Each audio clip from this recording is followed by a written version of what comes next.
муроҷиатномаи тандурустӣ ва ҳифзи иҷтимоии аҳолии ҷумҳурии Тоҷикистон ба шаҳрвандони мамлакат. Бардороҳам, ассалому алайкум, хуш омадем ба канали SM Шарипов ва бо шумо ҳастам ман Муҳаммад Шарипов. Бисёри бардорҳо мепурсанд хабаро дар бораи ами касали хитоӣ чӣ шидак. Бардорҳо чӣ хабар, чӣ навигарӣ ки ту ҳамин вақт соат ҳастай, танҳо хабарои официалниша ман дар шумо метавонам бигӯм ки аллакай дар дигар источникҳо паҳн шидагияй. Мисол у гап хабарое ки халқ мега, ман дар ин бора шумо да ҳичи гуфта наметавонам. Фақат хабарое ки официалнияй. Марҳамат, чӣ хабаро ту ҳамин вақт соат ҳастай, хабарои нав. ва бардорое ки варзиша хуб мефаҳманд ва слидид мекунанд дар ҷанговаро ва бозингаро, шумо метавонед ки дар бурди ё сум кор кунед. ин корро ба ссилкаи дар комментария закрепичида метавонед анҷом биден ва фаромӯш накунед ки ба промокоди канал метавонед то 6500 рубла бонус ба даст биёред. ҳам ссилка, ҳам промокод дар комментария закрепичидагиай. олимони тоҷик ба миқёси калони кислохлорид натрий моддае ворид мекунанд ки на танҳо дастҳоро, балки ҷойҳои ҷамъиятиро безарар мегардонад. менависад ховар. Президенти Академияи илмҳои Тоҷикистон академик Фарҳод Раҳим гуфт ки гипохлорид натрий барои тоза кардани қабади берунии шустани дастҳо, нигоҳ доштани ҳолати санитарӣ, гигиенӣ, дезинфексияҳои зидди вирусӣ ва дигар ҷойҳо истифода мешавад. Гипохлорид натрий ҳангоми обро ба ларза об лабаракавой номида мешавад ки аслан маҳлули обии бо хлортофта мебошад. он ҳамчун агенти бактерицидӣ ва стерилизатсияӣ дар тиб, саноати хӯрокворӣ ва кишоварзӣ истифода мешавад. Академияи илмҳои Тоҷикистон як партияи бузурги ин моддаро барои пешгирии мубориза бо коронавирус, гепатит ВИЧ, СПИД ва зукоми мавсимӣ истеҳсол хоҳанд кард. пешниҳод оид ба истеҳсолоти антисептикҳои тиббӣ аз ҷониби Вазорати тандурустӣ ва ҳифзи иҷтимоии аҳолии Тоҷикистон омадааст, зеро қаблан ҳама гипохлориди натрий дар хориҷа харида шуда буд. аввалин намунаҳои антисептикӣ ватанӣ ба муовини вазири тандурустии Мирҳамуддин Камолзода супорида шуда ба беморхонаи касалиҳои сироятии Душанбе фиристода шудаанд ки мардум ҳоло дар карантин қарор доранд. дар Вазорати маориф ва илми Тоҷикистон як штаб таъсис дода шудааст ки иттилоотро дар бораи пешгирии паҳншавии коронавирус пешкаш мекунад. хабар медиҳад хадамоти матбуоти Вазорати тандурустии ҷумҳурӣ. сардори штаб вазири маориф ва илм академик Муҳаммад Юсуф Имомзода мебошад. тибқи нақшаи корӣ ҳама муассисаҳои таълимӣ бояд ба меъёри гигиенӣ дар муассисаҳои худ мувофиқ бошанд ва маводи зидди вирус аз ҷумла ниқобро истифода баранд. имомзода ба масъулон дастур дод ки дар тамоми мактабҳои ҷумҳуриявӣ маводи хӯрокворӣ ва антивирус харида ва захира кунанд. инчунин аз иштирок дар озмунҳои байналмилалӣ ва сафарҳо ба кишварҳое ки ҳолатҳои коронавирус ба қайд гирифта шуданд худдорӣ кунанд. инчунин ба фармони вазири маориф омӯзгорон бояд мунтазам чорабиниҳои маърифатӣ оид ба вазъи коронавирус, чораҳои гигиенӣ ва нишонҳои беморӣ гузоранд. шумораи кишварҳое ки дар бораи ҳолатҳои сироятии ин беморӣ гузориш доданд афзуда аст. тибқи маълумоти Созмонҳои умумии ҷаҳонии тандурустӣ онҳо 65 нафар ҳастанд. тибқи маълумоти ВОЗ шумораи кишварҳои дорои ин гуна беморӣ рӯз ба рӯз меафзояд. аз лаҳзаҳои паҳн шудани ин беморӣ берун аз Ҷумҳурии Халқии Хитой 8774 нафар мубтало гашта, 128 нафар ба ҳалокат расиданд. шумораи умумии ҳодисаҳо дар ҷаҳон ҳоло 88984 нафарро ташкил медиҳад.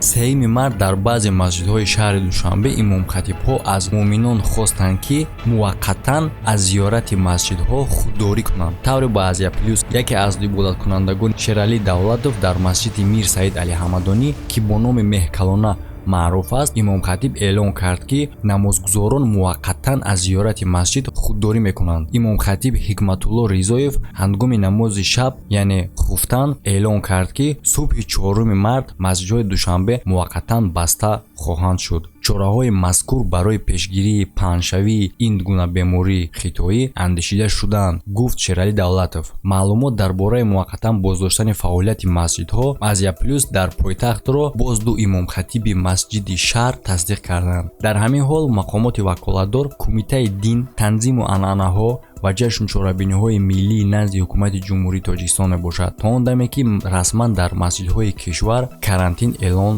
кунанд. Афшин Муқим, сухангӯи ин кумита, ба Азия Плюс гуфтааст ки эҳтимол дорад рӯзҳои наздик дар тамоми масҷидҳои кишвар як ҳолати карантини муваққатӣ эълон мешавад, вобаста аз вазъияти мушаххас, аз ҷумла даъвати барҳе аз рӯҳониён ба меҳмонон ба масҷид дар бораи муваққатан аз одоби ибодат гуфтан мумкин аст ки ин як қарори пешгирикунандаи рӯҳониён ва намояндагони масҷидҳо мебошад. Қарор ба назардошти вазъи кунунӣ ва тавсияҳои Марказии Исломии Тоҷикистон қабул карда шуд, гуфт Афшин Муқим. Вай таъкид кард ки қарорҳои шабеҳ дар дигар кишварҳои мусалмон низ қабул шудаанд. ҳатто шоҳигарии Арабистони Саудӣ ба зиёраткунандагон муваққатан ҳаҷи умраеро манъ кардааст, гуфт сухангӯи кумитаи дин. Ёдовар мешаванд ки бар асари сар задани ин гуна беморӣ мақомоти Саудӣ муваққатан вуруди шаҳрвандонро ба кишвар аз ҷумла аз Тоҷикистон барои иҷрои ҳаҷи хурд боз доштанд. Ва бардор дар охир ногуфта намонад ки боз хабар аст ки ин маҳдудият танҳо асосан барои намозҳои ҷамоат аст, яъне ки намозҳои рӯзи ҷумъа. Мақсад ки ҷойҳое ки одамо бисёр ҷамъ мешаванд кам раванд, то ки шанси бемор шудан кам шавад. вазорати маориф ва илми Тоҷикистон тасмим гирифт ки гирдиҳамоӣ дар омодагӣ ба таҷлими Наврӯз ва сисолагии истиқлоли Тоҷикистонро боз доранд. Қарор дар бораи пешгирии паҳншавии ин намуди беморӣ қабул карда шуд. Дар ин бора ба Азия Плюс котиби матбуоти вазорат Эҳсони Хушбахт иттилоъ додааст. Бо мақсади ҳамаҷонибаи омодагӣ ба сисолагии истиқлолияти давлатӣ ва худдорӣ аз сарф намудани ҳама гуна воситаҳо, инчунин пешгирии ин намуди беморӣ бо супориши сардори штаби дохилии вазорати маориф ва илми ҷумҳурии Тоҷикистон омодагӣ ба ҷашни байналмилалии Наврӯзӣ боз дошта шуд, маъруза кард. Эҳсони Хушбахт инчунин илова намуд ки дар ин робита ба роҳбарияти ҳама муассисаҳои таълимӣ супориш дода шуд ки Наврӯзро дар доираи муассисаи таълимӣ бо назардошти Қонуни Ҷумҳурии Тоҷикистон дар бораи танзими анъана ва ҷашну маросимҳо дар ҷумҳурии Тоҷикистон баргузор намоянд. Дар ҳамин ҳол як манбаъ аз вилояти Суғ гуфт ки дар Хуҷанд омодагӣ аз ҷумла роҳпаймоӣ ба ҷашни Наврӯз ҷараён дорад. Ҳамаи омодагиро дар он ҷо бекор кардан мумкин аст, аммо имрӯз тазоҳурот дар он ҷо баргузор шуд. муроҷиатномаи тандурустӣ ва ҳифзи иҷтимоии аҳолии ҷумҳурии Тоҷикистон ба шаҳрвандони мамлакат. Дар робита бо хабару овозаҳое ки имрӯзҳо дар сомонаҳои интернетӣ ва шабакаҳои иҷтимоӣ оид ба сирояти тоҷвирус ки гӯё дар Тоҷикистон ба қайд гирифта шудааст, нашр мешаванд. Вазорати тандурустӣ ва ҳифзи иҷтимоии аҳолии ҷумҳурии Тоҷикистон ба самъаи шаҳрвандони мамлакат мерасонад ки хушбахтона то имрӯз дар кишвар сирояти ин гуна беморӣ ба қайд гирифта нашудааст, аммо чораҳои пешгирии он рӯз то рӯз пурзур карда мешавад. Бинобар ин чораҳои пешгирикунанда оид ба сирояти мазкур набояд шаҳрвандони мамлакатро ба таҳлука андозад. Танҳо ва танҳо чораҳои роҳандозишуда аз ҷумла худдорӣ намудан аз иштирок дар олимпиадаҳои байналмилалӣ, сафар бо кишварҳое ки дар онҳо ин вирус ба қайд гирифта шуданд, муваққатан худдорӣ намудан аз номгузории дастаҷамъона дар масҷидҳо, аз ҷумла масҷидҳои ҷомеъ панҷвақта ва ҷамоатхона, ба истиснои намози ҷаноза ва маъни муваққатии чорабиниҳои оммавӣ ба хотири пешгирии сирояти тоҷвирус дар Тоҷикистон амалӣ карда мешавад. Ҳамзамон вазорати тандурустӣ ва ҳифзи иҷтимоии аҳолии ҷумҳурии Тоҷикистон аз ваои мамлакат даъват ба амал меорад ки оид ба ин масъалаи ҳассос танҳо маълумоти расмӣ ва санҷидашударо нашр намуда ба шаҳрвандони мамлакат маълумоти дурустро бирасонанд. Чунин ба назар мерасад ки як гурӯҳ одамон бо истифода аз шабакаҳои интернетӣ аз нашри ҳар гуна хабарҳои дурӯғи беасос вобаста ба он ки гӯё дар Тоҷикистон сирояти тоҷвирус ба қайд гирифта шудааст, манфиатдор буда ба ин роҳ мехоҳанд мардумро ба тарсу ҳарос андозанд. Бо мақсади пешгирӣ аз ин беморӣ тавсия дода мешавад ки ҳар як нафар гигиенаи шахсиро риоя намуда дастонро бояд тез бо собун ва бо маҳлулҳои безараргардонидашуда барои иммунитети худро мустаҳкам намуда бештар меваҷоту сабзавот истеъмол намоянд. Инчунин дар ҷойҳои серодам камтар гаштугузор намуда ё ҳангоми будан дар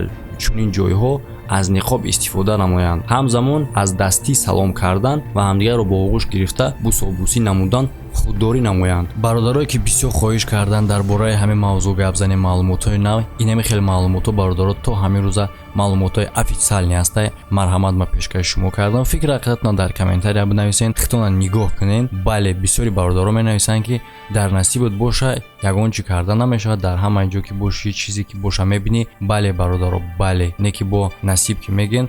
агар аз таърихи пайғамбарои мо гузаштаҳо ҳам бихонен, дар ҷое ки беморӣ буд ӯво худдорӣ мекарданд, яъне ки дар ҳама ҳолат эҳтиёт кардан хуб аст. хитона нигоҳ кунем бародаро, дар паноҳи худо бошен. хайр то видеоҳои оянда. касе ки намедонад гап дар бораи чи аст, инами техникое ки ман номбар кардам, 2 тамошин ва вертолёт, як мерседес чикаи дига ҳозир бо видеои ҳам мебурояд ва 10 та телефони Samsung Galaxy A50 дар конкурс иштирок мекунад. чӣ хел шумо метавонед соҳиби яке аз ҳамин призо шавед. ба 590 рубл шумо метавонед билет бигиред, дар конкурс иштирок кунед ва бурд кунед яке аз ҳамин призоро. ва билетҳоро чӣ хел мегиред, чӣ хел мегиред? номерои картае ки дар рӯи экран шумо дидед бародаро, метавонед дар ҳамин карта як билет 590 рубл места. суми билета бигзаронед дар карта, чанд билете ки мехоҳед ҳам қадар метавонед гирифта. сумша гузарондед. дар инҷа номерои WhatsApp мебурояд. дар ҳамин WhatsApp суми гузарондагитон скриншот мекунед, роӣ мекунед, аю тараф номери билетона дар шумо метавонад. тамом шумо иштирокчии конкурсен. погиза билето ки буд шид, мо эълон мекунем розыгриша ва метавонед ки соҳиби яке аз ҳамин призо шед. ин ҳамё дар конкурса билет 590 рубл, 3 мошина обши бояд сечкаи дига аста, оли ушан нишон метем. Не бародаро ина фантом бо ҷои чорумда профессионалне. Таган бо 10 телефони дига аста Samsung A50 Galaxy.